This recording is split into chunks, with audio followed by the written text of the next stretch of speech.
За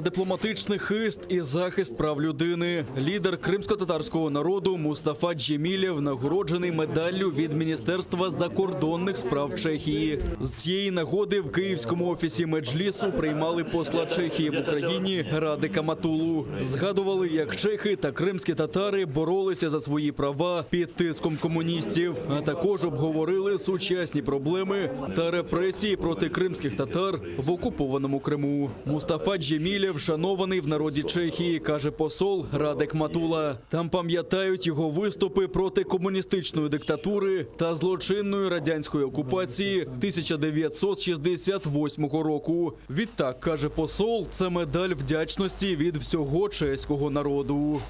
Його знають про його відкрите виступлення проти окупації Чехословакії, за которое просто он несколько раз сидел в тюрьме. Поэтому я думаю, это тот повод, почему министр иностранных дел, зная судьбу господина Джемилева и все то, что сделал в пользу Чехословакии. И то, что мы тогда сделали в нашей стране, не забылось. И этот благодарный чешский народ нам отвечает с такими добрыми делами. И сейчас мы рассчитываем, что Чешская Республика примет самое активное участие в работе Крымской платформы по деоккупации Крыма.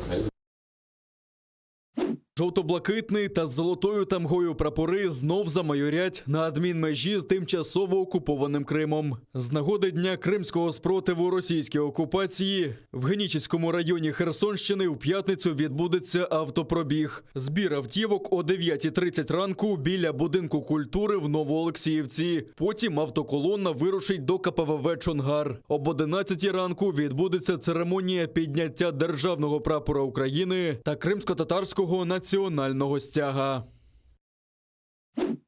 Незаконна націоналізація – воєнний злочин. Прокуратура Автономної Республіки Крим та Севастополя оголосила нові підозри окупаційним очільникам Криму Сергію Аксьонову та Володимиру Константінову. Їх звинувачують в причетності до незаконної націоналізації за володіння окупаційною владою українським майном. Йдеться, зокрема, про загарбання концерну «Масандра», Міжнародного дитячого центру «Артек» і держкомпанії «Чорноморнафтогаз», кажуть в прокуратурі Криму. Керівник відомства Ігор Поночовний наголошує, що таким чином ватажки окупаційних адміністрацій порушили правила ведення війни від 1949 року. Покарання передбачає до 12 років в'язниці. Досудовим розслідуванням встановлено, що після окупації Російською Федерацією півострова Крим та так званого обрання підозрюваних на вище вказані керівні посади в окупаційній адміністрації Росії в Криму, всупереч положенням Конвенції про захист цивільного населення під час війни, всупереч положенням Конвенції про захист цивільного населення під час війни, схвалили низку незаконних рішень про націоналізацію українських підприємств, установ і організацій. Продовжуючи злочинну діяльність, підозрювані забезпечили виконання вказаних рішень шляхом передачі визначеного майна у федеральну або республіканську власність.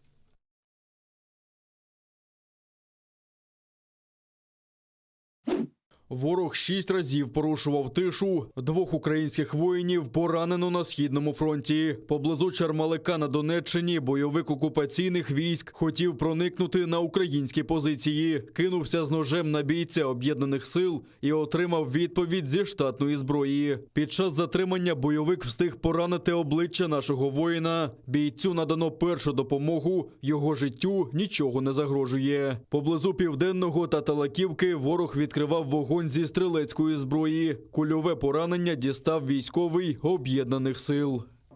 Основною метою дій російсько-окупаційних військ минулої доби залишається провокування ЗСУ на відкриття вогню у відповідь з подальшим звинуваченням у порушенні режиму припинення вогню.